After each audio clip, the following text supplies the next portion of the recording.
From Pacifica Network, broadcasting from New York, this is Democracy Now! Here you have this sort of amazing freight train coming down the road from January on, and the highest powers in this administration, Rumsfeld and Wolfowitz and the president, they're just running around rearranging the deck chairs in the Titanic. Pulitzer Prize-winning reporter Seymour Hersh releases more photos showing terrorized Iraqi prisoners at Abu Ghraib as the White House defends Donald Rumsfeld, Vice President Cheney calling him the greatest defense secretary the U.S. has ever had. Some of the military police involved with the torture were prison guards here in the United States. We'll speak with the editor and founder of Prison Legal News. He was a military police officer himself, released from prison after 15 years. And Lori Berenson's case goes to the Inter-American Court. We'll speak with her father, Mark Berenson. The court can decide to release Lori, to give her another trial, or to vote for Peru. There's only one correct, honorable, and just decision, and that's Lori's release. All that and more coming up.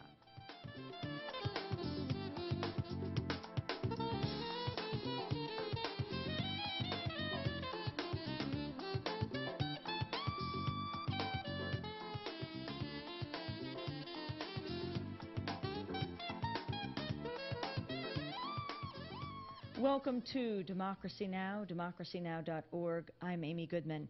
The Washington Post is reporting top U.S. military leaders in Iraq are admitting publicly for the first time that the U.S. may be losing the war in Iraq. The commander of the 82nd Airborne Division, Army Major General Charles Swanwick, told the Post the U.S. is winning on a tactical level but losing strategically.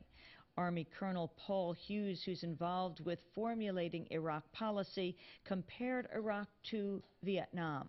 He told the Washington Post, quote, "I lost my brother in Vietnam. I promised myself when I came on active duty that I would do everything in my power to prevent that sort of strategic loss from happening again. Here I am 30 years later thinking we will win every fight and lose the war because we don't understand the war we're in." Another senior general at the Pentagon said, quote, "It's doubtful we can go much longer like this. The American people may not stand for it, and they should not." Republican Senator Chuck Hagel also raised questions on Sunday and faced the nation about whether the U.S. was losing. He said, quote, "I think we're right on the edge in Iraq right now. I think it's still in question whether Secretary of Defense Rumsfeld and, quite frankly, General Myers can command the respect and the trust and the confidence of the military, of the American people to lead this country."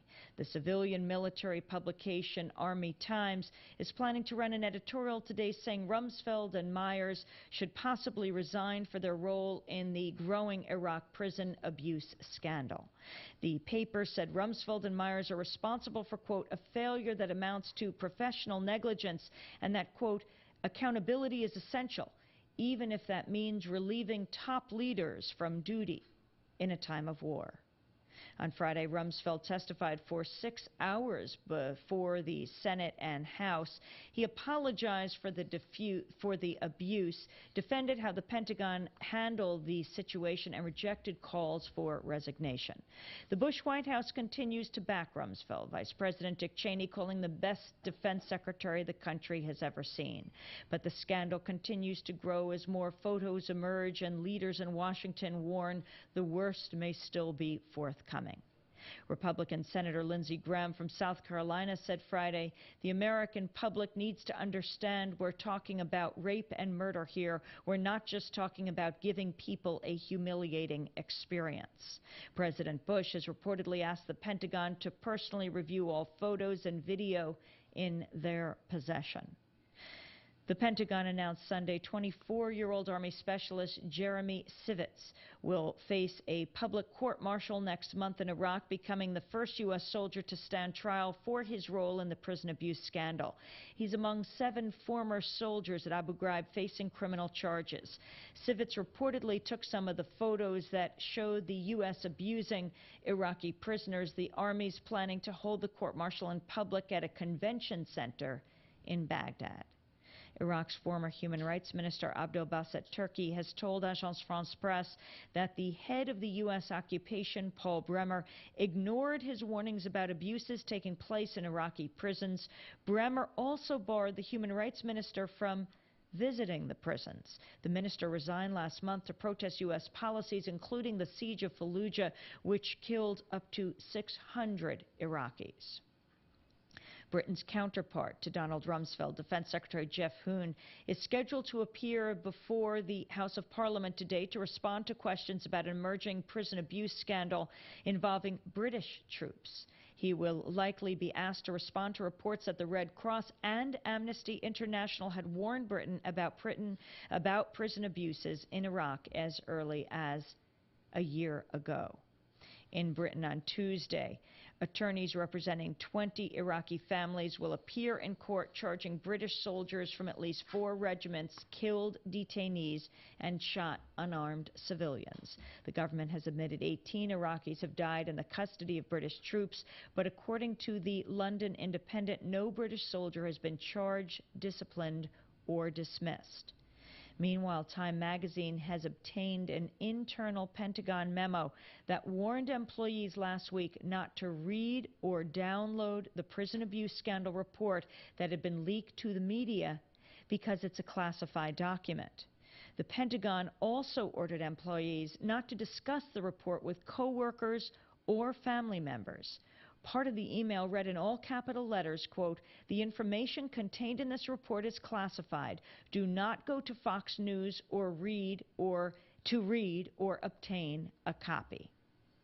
The San Francisco Chronicle is reporting the U.S. occupation of Iraq will end up costing $150 billion by the end of next year and may end up costing $300 billion over the next decade, making it one of the costliest military campaigns in modern history. According to the paper, the Bush administration has now spent about $3 in Iraq for every dollar committed to homeland security here at home. In Iraq, 500 Iraqi scholars met in Baghdad this weekend to develop a plan to end the U.S. occupation. The organizers call themselves the United Iraqi Scholars Group and included Shia, Sunni, and Kurdish scholars who oppose the U.S. presence in Iraq. According to the BBC, the conference set up a 16-member panel and pledged to boycott any U.S.-sponsored political group, including the Iraqi Governing Council. The group also pledged to reestablish the National Army and to restore sovereignty under the auspices of the United Nations. The president of Chechnya, Ahmad Kadyrov, was assassinated Sunday when a bomb exploded at a stadium where he was celebrating Russia's biggest holiday, Victory Day. Chechen separatist groups have claimed responsibility for the blast, which killed 13 others. The commander of Russia's 70,000 occupation forces in Chechnya was also critically injured in that blast. A journalist with Reuters is among the dead. Kadyrov was widely seen to be a puppet leader of Russian President Vladimir Putin, who helped secure his election last fall by orchestrating the removal of his chief opponents. After Kadyrov's controversial election, Putin declared the war in Chechnya to be over. But now the Christian Science Monitor is reporting Putin's plan for stabilizing occupied Chechnya is in tatters. One Chechen expert in Moscow said, quote, "This blow is comparable to the Americans losing their top administrator in Iraq." Putin announced that the Kremlin-appointed prime minister of Chechnya would serve as acting president until elections are held.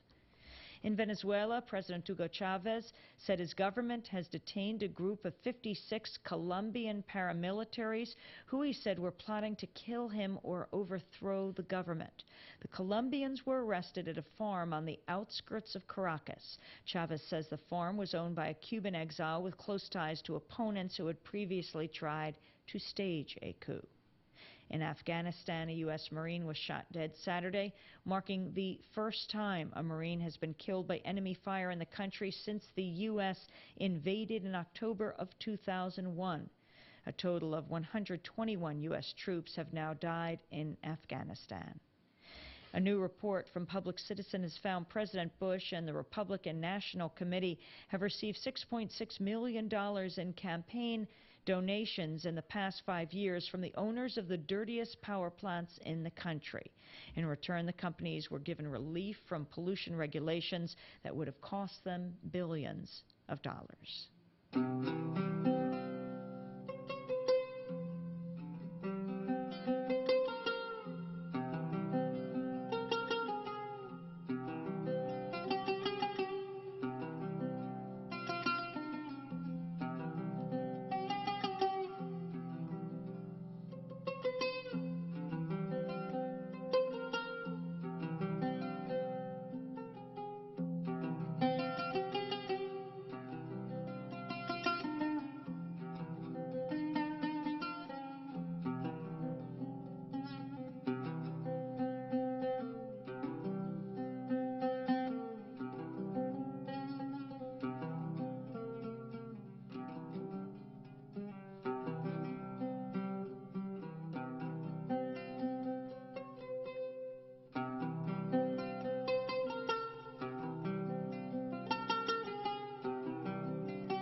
This is Democracy Now!, democracynow.org. I'm Amy Goodman. The U.S. military announced this weekend it will begin its first court-martial in the Abu Ghraib prisoner abuse scandal since graphic images of U.S. personnel abusing Iraqi prisoners were first broadcast April 28th. On May 19th, proceedings will begin against Specialist Jeremy Sivitz, a member of the 372nd Military Police Company. Brigadier General Mark Kimmett made the announcement in the Iraqi capital and said the proceedings would be held at the Baghdad Convention Center, which houses the coalition press office. Kimmett said the trial will be open to the media. Sivitz is one of 7 soldiers facing charges, but appears to be a lesser figure in the case. He's believed to have taken some of the photos of U.S. personnel abusing the prisoners. Amnesty International has labeled some of the actions depicted in the photos as war crimes, while the Vatican said the conduct of the soldiers at the prison, quote, offended God. Meanwhile, the Bush administration continues to defend Defense Secretary Donald Rumsfeld. Several lawmakers have called for his resignation, while some have gone so far as to begin drafting articles of impeachment against him. In a statement issued late Saturday, Vice President Dick Cheney said, quote, I think Donald Rumsfeld is the best Secretary of Defense the United States has ever had. People ought to let him do his job, unquote. On Friday, Rumsfeld spent more than 6 hours in front of the Senate and House Armed Services Committees. Republican Senator John McCain questioned Rumsfeld on the chain of command at Abu Ghraib and the role of private contractors at the prison. Now, Mr. Secretary, I'd like to know, I'd like you to give the committee the chain of command from the guards to you, all the way up the chain of command. I'd like to know. I think General Myers brought an indication of it, and we'll show it. Thank you. I'd like to know who was in charge of what agencies or private contractors were in charge of interrogations. Did they have authority over the guards? And what were their instructions to the guards? First, with respect to the... We did not bring it. Oh, my. Yeah, oh, my is right. It was all prepared. It was, indeed. You want to walk through Well, anyway, who was in charge, what agency or private contractor was in charge of the interrogations? Did they have authority over the guards? And what were the instructions that they gave to the guards? I'll walk to the chain of command and... No, you can submit the chain of command, please. General Smith, do you want to respond? No, Secretary Rumsfeld, in all due respect, you've got to answer this question, and it could be satisfied with a phone call. This is a pretty simple, straightforward question. Who was in charge of the interrogations? What agencies and or private contractors were in charge of the interrogations? Did they have authority over the guards? And what were the instructions to the guards? This goes to the heart of this matter. It does indeed. As I understand it, there were two contractor organizations. They supplied interrogators and linguists. And I was advised by General Smith that there were maybe a total of 40. Now, were they in charge of the interrogations? 37 interrogators and... 37. Witness's voice are not being recorded. You'll have to speak into your microphone. Would you repeat the conversation in response to the Senator's question? Yes, sir. There were 37 interrogators that were... I'm asking who was in charge of the interrogations. So they were not in charge. They were interrogators. My question is, who was in charge of the interrogations? The brigade commander for the military intelligence brigade. And did he also have authority over the guards? Sir, he had tactical control over the guards, so he was... Mr. Secretary, you can't answer these questions? I can. I thought the purpose of the question was to try to make sure we got an accurate presentation, and we have the expert here who was in the chain of command. I think these are fundamental questions to this issue. Fine. What were the instructions to the guards? There's two sets of responsibilities, as your question suggests. One set are the people who have the responsibility for managing the detention process. They are not interrogators. The military intelligence people, as General Smith has indicated, were the people who were in charge of the interrogation part of the process. And the responsibility, as I have reviewed the matter, shifted over a period of time. And the general is capable of telling you when that responsibility shifted. What were the instructions to the guards? That is what the investigation that I've indicated has been undertaken. But, Mr. Secretary, determining. That's a very simple, straightforward question. Well, as Chief of Staff of the Army can tell you, the guards are trained to guard people. They're not trained to interrogate. They're not, and their instructions are to, in the case of Iraq, adhere to the Geneva Conventions. The Geneva Conventions apply to all of the individuals there in one way or another. They apply to the prisoners of war, and they're written out, and they're instructed, and the people in the Army train them to that, and the people in the Central Command have the responsibility of seeing that, in fact, their conduct is consistent with the Geneva Conventions. The criminals in the same detention facility are handled under a different provision of the Geneva Convention. I believe it's the fourth, and the prior one is the third. So the guards were instructed to treat the prisoners under some kind of changing authority, as I understand it, according to the Geneva Conventions. Absolutely. Senator John McCain questioning Defense Secretary Donald Rumsfeld. Senator McCain was a prisoner of war during the Vietnam War. One of the most talked about statements made by Rumsfeld during his appearances on Capitol Hill was that the photos currently in the public domain are just a fraction of the videos and pictures of U.S. personnel abusing Iraqi prisoners.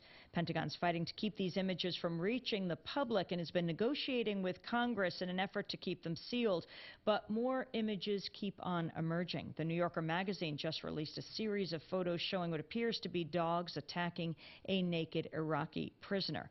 The photos are part of the latest article by Pulitzer Prize-winning journalist Seymour Hersh. It's called Chain of Command: How the Department of Defense Mishandled the Disaster at Abu Ghraib. Last night, I spoke with Seymour Hersh about his piece. The most important thing I discovered is that most of the people in the chain of command weren't really informed about what was going on. In other words, people that normally would have been alerted to the problems they had at the prison in Iraq, Al Ghraib prison, weren't cut in. It seems as if this administration simply, if it was it's not even a cover-up. It's so much more profound than that. what they do in this administration at the top is they simply are incapable of dealing with bad news. So here you have this sort of this disastrous event come forth. Somebody comes up with the photographs, and it's clear that if this young man and one of the military policemen at the prison hadn't decided this was wrong and hadn't gone into the authorities there, I think January the 13th of this year, with the photographs, if he hadn't had the videos or the discs, everything would still be exactly the way it was. Janice Karpinski, the general who ran that brigade, would still be doing it, and the abuses probably would still be going on. But he had the video, and so they had to act. And so it gets briefed into Washington, and here you have this sort of amazing freight train coming down the road from January on, and the highest powers in this administration, Rumsfeld and Wolfowitz and the president, they're just running around rearranging the deck chairs in the Titanic, any cliche you want. They're simply, because it's something they couldn't deal with. And then in talking to officers, and actually what I wrote I've known for a long time, some of the, for example, the JCS and Army planners have been trying to tell the Rumsfeld and others for a year how bad things are going and how wrong the estimates are about troop strength and what's needed, and you just can't get them to listen. They only listen to their own little voices, I guess.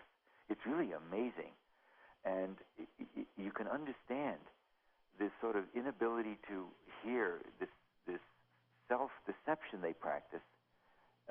They really, I think, some of them may really believe 6 or 7 bad seeds, 6 or 7 bad kids were responsible for what happened in the prison system, and that the idea that there's something systematic and something they may have, inadvertently or advertently, we don't know yet, started.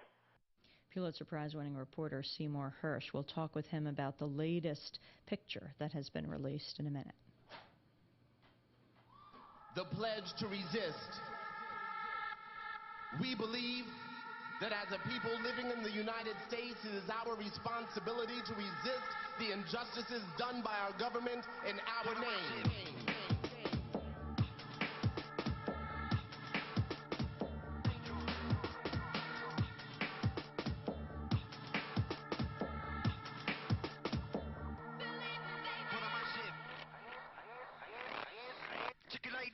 Not in our name will you wage endless war. There can be no more deaths, no more transfusions of blood for oil. Not in our name will you invade countries, bomb civilians, kill more children, letting history take its course over the graves of the nameless. Not in our names will you erode the very freedoms you have claimed to fight for. Not by our hands will we supply weapons and funding for the annihilation of families on foreign soil. Not by our mouths will we let fear silence us. Not by our hearts will we... This is Democracy Now!, Saul Williams, Not in My Name. The War and Peace Report, looking at Pulitzer Prize-winning reporter Seymour Hersh's article in today's New Yorker magazine called Chain of Command, How the Department of Defense Mishandled the Disaster at Abu Ghraib. He writes, one of the new photographs shows a young soldier wearing a dark jacket over his uniform and smiling into the camera in the corridor of the jail. In the background are 2 army dog handlers in full camouflage combat gear restraining 2 German shepherds. The dogs are barking at a man who's partly obscured from the camera's view by the smiling soldier. Another image shows that the man, an Iraqi prisoner, is naked. We spoke to Seymour Hersh last night about the photo. Well, there were 2 dogs. There were about 20 I saw altogether, and they were taken by 2 different cameras over 12 minutes.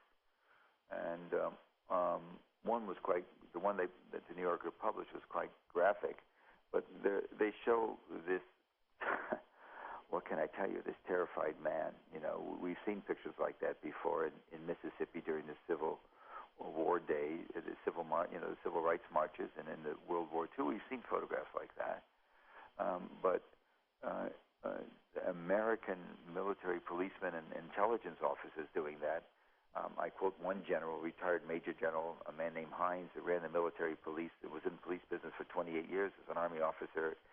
He said if he'd ever done anything like that, he would have been kicked out of the Army. This is 6, 7 years or more back. So the progression shows that he's terrified, and eventually we don't see the dogs biting him, but we see him on the ground, a lot of blood around, and a large gash in his foot, in his thigh rather, up the thigh. And so it's clear that the dog bit him, although we don't actually see it in the 20 or so shots I have. But the thing that's amazing about it, there are two interesting things about it. Well, actually, three really. One, of course, is it's just another day on the job for everybody. Nobody's stopping. There's 4 or 5 people around in some of the photos. Two, there were 2 different cameras going, as I said, which means 2 people were photoing that, not just one. It's more than just casual, the photography business. I think it's part of the interrogation process. And 3, what's really much more interesting in terms of the Army's and the White House's insistence that this is just a few, it's a different group of men and women. The 6 or 7 people that are undergoing investigation and possible criminal sanctions right now are all from a company known as the 372nd Military Police MP Company. These slides and snapshots came from someone in the 320th MP Battalion, a different group, same prison, same probably area of the prison, but nonetheless a different organization, a different unit. So the idea that it's what was going on there was limited to one unit is wrong. And then elsewhere in the story I quoted another, I don't quote him by name, but another a young captain who ran a military police company at yet another prison at roughly the same time. This is last fall. These photographs were taken. The ones in the photograph in the New Yorker this week was, I think, was taken the evening of December the 2nd or late afternoon, December the 12th rather, last year. But at that same time, in a prison, near Baghdad, at yet another facility, the same sort of pressure was being put on by the military intelligence people. So what you're really seeing, you're beginning to see some evidence, if photographs are evidence, which I think they are, of much more systematic mistreatment of prisoners. You also talk about the connections between Iraq, Guantanamo, and Afghanistan, and talk about how John Walker Lynn was dealt with, the American prisoner who was captured in Afghanistan. Right, and he pleaded to 20 years. Well, what's interesting, one of the things in this sort of, I think in this article I described him as the fearless Antonio Taguba, the famous Taguba report that everybody was talking about and writing about last week. One of the things he said was very interesting, and he had said that the problems in the prison system, as far as he can tell, he was brought onto the scene after the photographs came in. He was ordered to do an investigation in late January, which he completed in about a month or maybe 5 or 6 weeks. But in his report, he said there had been 2 previous studies, and one of them, in one of the studies, another Army general had mentioned that this it all came out of Afghanistan. Project Enduring Freedom was the code word. And that, you go back and you then think about that, and you go back and look at John Walker Lynn, and I talked to his attorney, a man named James Brosnahan in California, who sent me some of the filings on the case, some of the affidavits. You know how the press is when he was around. It was very interesting, and once he got, everybody sort of stopped paying attention to it after a little while. But in one of the affidavits, it's very clear that what happened to him after he was arrested in December 2001, he was stripped, and 2 times over the next few days,